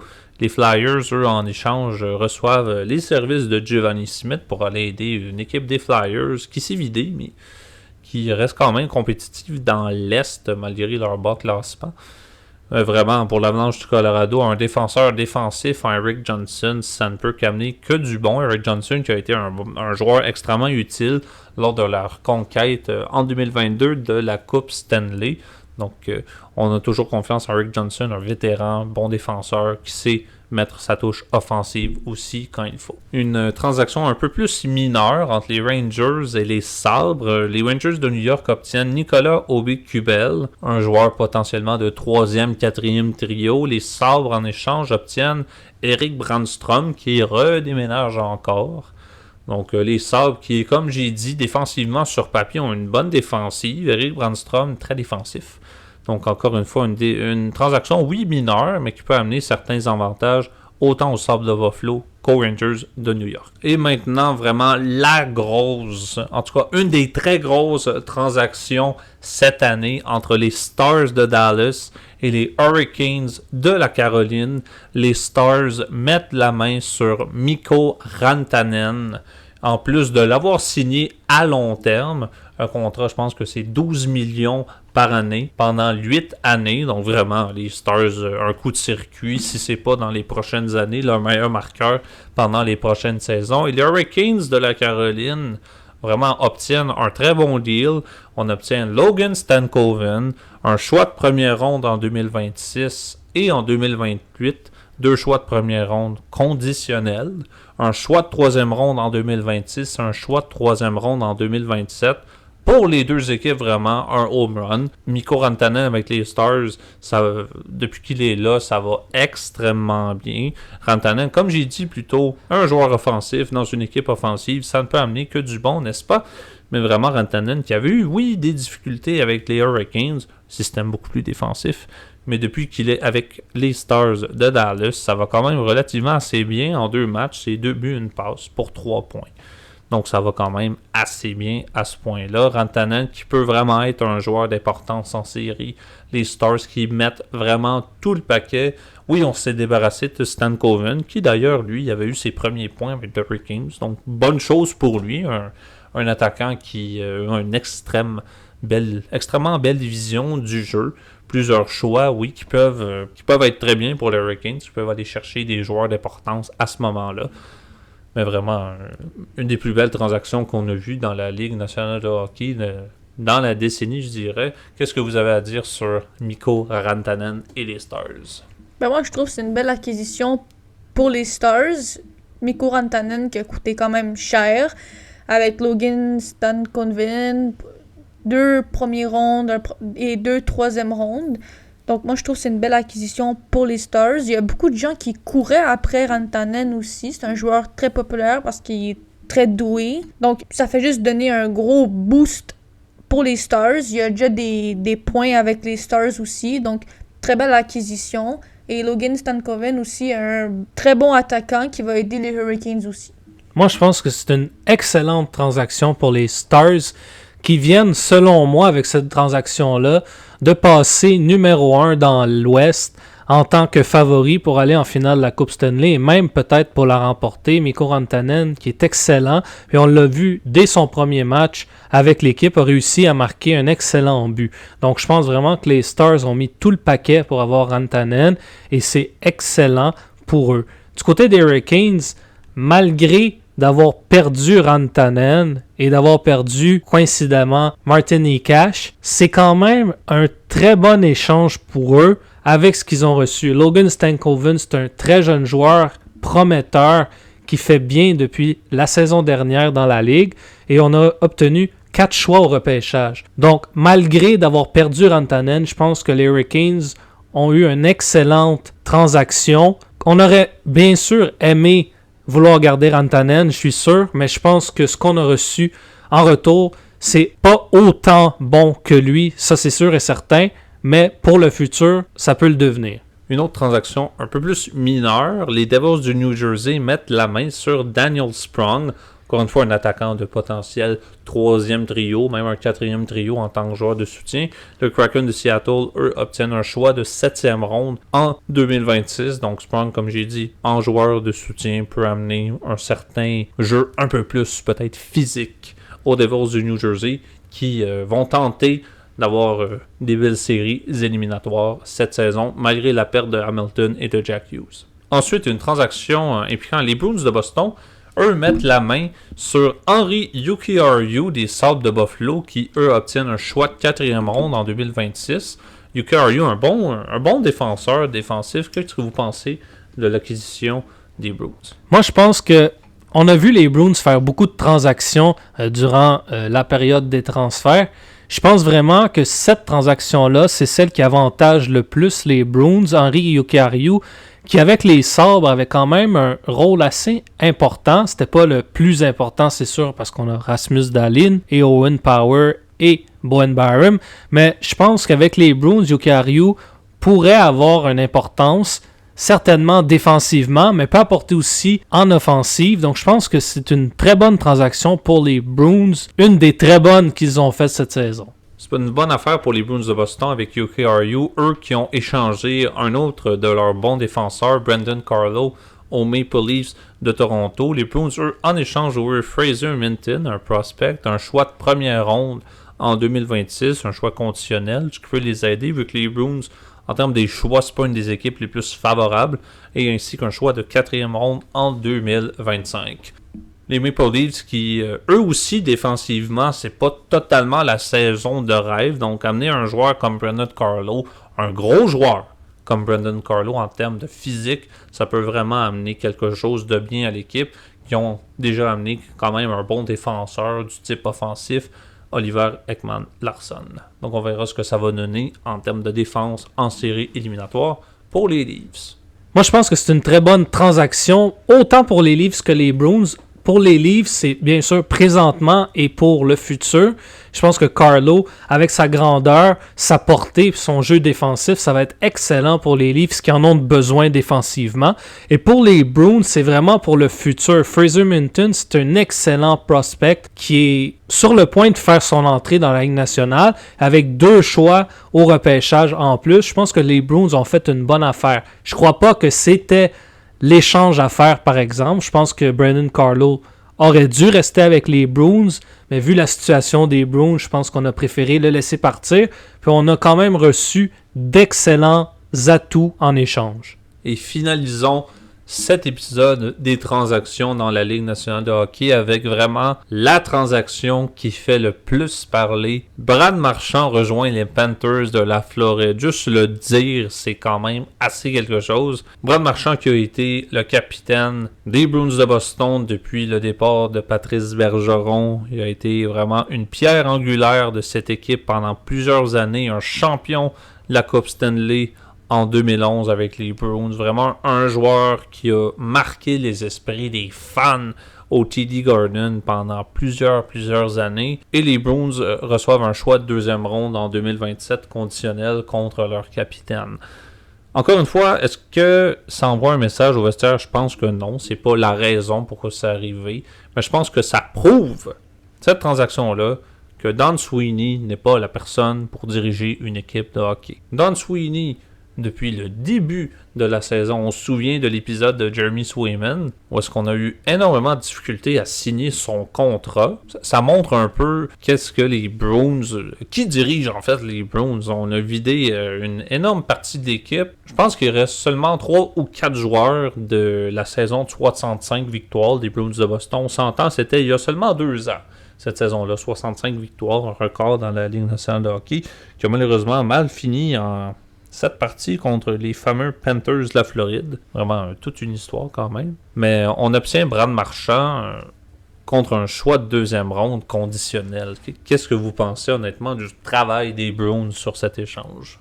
Moi, je pense vraiment que premièrement, les Panthers sont peut-être l'équipe qui ont fait le vol de la saison du côté des transactions. Brad Marchand, pour ma part, moi, j'étais presque sûr qu'il allait quitter les Bruins cette saison. J'entendais des rumeurs ici et là. Puis je pense que Brad Marchand et le directeur général des Bruins, Don Sweeney, c'était pas l'amour fou non plus. Mais quand j'ai vu que les Panthers avaient acquis Brad Marchand, j'étais vraiment surpris, mais en même temps, j'étais content parce que les Panthers, c'est une de mes équipes que j'adore le plus dans la ligue présentement. Puis je pense qu'avec l'acquisition de Marchand, avec déjà les joueurs en place du côté des Panthers, on fait vraiment l'unanimité dans l'Est pour retourner en finale de la Coupe Stanley et potentiellement la gagner encore une fois pour une deuxième saison consécutive. Du côté des Bruins, savoir départir du capitaine, je pense que c'est une très grosse erreur, et d'avoir seulement reçu un choix conditionnel au repêchage, on s'est fait vraiment voler notre capitaine pour absolument rien. Les Bruins, c'est une des pires transactions que j'ai vues dans les récentes années. Puis vraiment, les Panthers ont fait le vol de Brad Marchand, et je leur souhaite, et je lui souhaite à lui, tous les succès possibles dans ces séries éliminatoires qui risquent d'être très intéressantes cette saison avec toutes les équipes qui ont bougé et dans l'Est et dans l'Ouest. Ça va être vraiment des séries éliminatoires et un premier tour des séries éliminatoires à ne pas manquer cette saison. Moi, je trouve que c'est une belle acquisition pour les Panthers. Je suis vraiment content pour Brad Marchand si vraiment il s'entendait pas bien avec le directeur des Bruins. Donc, Brad Marchand, toujours choqué de cette transaction-là. Moi aussi, j'avais entendu un peu de rumeurs qu'elle allait partir, mais jamais j'y croirais qu'elle allait avec les Panthers. C'est comme le trio Marchand, Bennett et Tkachuk. Faut vraiment avoir peur de ce trio-là pour les séries éliminatoires. En ce moment, il est blessé, il joue pas tant, mais quand il va être présent, ça va paraître. Moi, j'aurais très peur des Panthers. Moi, je pense qu'ils vont peut-être gagner la coupe encore cette saison. Pas parce que Brad Marchand est là, mais disons qu'il donne un bon boost à l'équipe. Donc, une très belle acquisition. Je suis contente pour Brad Marchand, un peu triste parce qu'il quitte l'équipe, que ça fait longtemps qu'il a été capitaine. Ben, je suis sûr que lui, de son côté, il est très content aussi. Puis comme je dis, ça va vraiment amener un bon boost à l'équipe. Et mesdames et messieurs, c'est ce qui va mettre fin à cet épisode des transactions de la Ligue nationale de hockey. Merci beaucoup d'avoir été là avec nous à travers cette saison vraiment folle en transactions. J'espère, comme à l'habitude, que vous avez été instruits autant que divertis. Et on se revoit la prochaine fois pour un nouvel épisode. Merci et bonne soirée.